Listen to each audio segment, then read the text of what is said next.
Bon, alors on y est. En janvier, on publiait notre fameux article sur les 20 jeux les plus attendus de 2025. On était plein d'enthousiasme, un peu naïf peut-être. Et là, 11 mois plus tard, c'est l'heure de faire les comptes. Alors cette boule de cristal, elle était bien calibrée ou on était complètement à côté de la plaque? C'est l'heure du bilan, oui. Et ce qui est fascinant en relisant notre article, c'est de voir à quel point l'année a été différente. On s'attendait à une évolution et en fait, on a eu une vraie fracture. Le marché s'est presque cassé en deux. D'un côté, des monstres, des jeux énormes, et de l'autre, des pépites minimalistes. Tout ce qu'il y avait au milieu a eu beaucoup de mal à exister. C'est tellement vrai. Mais bon, commençons par ce qui fait plaisir, là où on a visé juste. Je pense tout de suite, évidemment, à Vantage. Je me souviens encore de la session où on a ouvert cette fameuse troisième enveloppe, le retournement de situation. Ah oui. Personne ne l'avait vu venir. C'est plus qu'un Zelda sur plateau, c'est une série télé dont on est les héros. On l'avait senti et ça s'est confirmé, mais à un point. Absolument. Et dans la même veine de complexité mais maîtrisée, il y a Civolution de Stefan Feld. On avait une petite crainte dans l'article, tu te souviens? La peur de la fameuse salade de points. Ah oui, j'en avais très peur. Et en fait, pas du tout. C'est peut-être son chef-d'œuvre. D'une profondeur, chaque action compte, c'est dingue. J'avoue que j'ai failli ne pas y jouer à cause de ça. Quelle erreur ça aurait été. Mais il y a un autre jeu où notre pari a payé, et c'était notre coup de cœur, Molly House. Oui, Un thème queer, historique, super audacieux, et derrière des mécaniques d'une solidité incroyable. Un bijou. on a eu le nez creux pour ces grosses boîtes, c'est vrai. Mais en préparant ce bilan, j'ai réalisé qu'on avait un énorme angle mort dans notre article. Ah, Les jeux, tout simple. Ceux qui n'avaient ni figurines, ni campagne à rallonge. On a complètement raté la déferlante minimaliste, non? totalement. On était tellement obnubilés par les gros projets Kickstarter qu'on n'a pas vu venir un jeu comme Odin. L'As d'or. L'As d'or, voilà.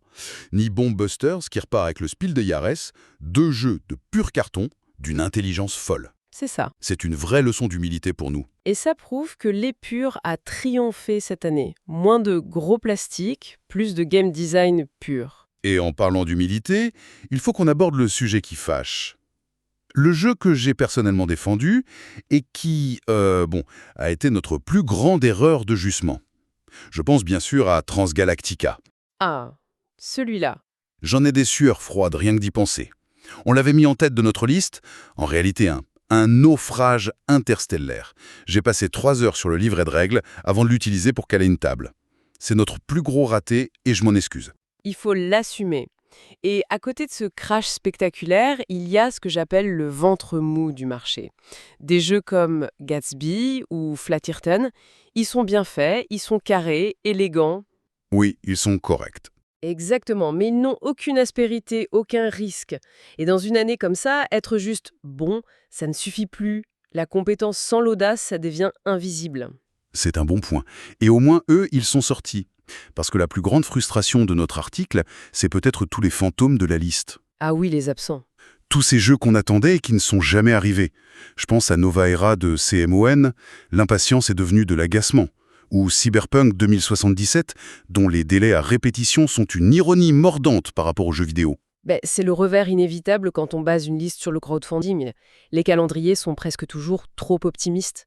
Et le cas d'école, c'est Don't Starve. La campagne a cartonné, on avait vu juste sur le potentiel. Oui, un succès fou. Mais la livraison est maintenant annoncée pour 2027. 2027. On était dans l'anticipation, mais peut-être pas à ce point.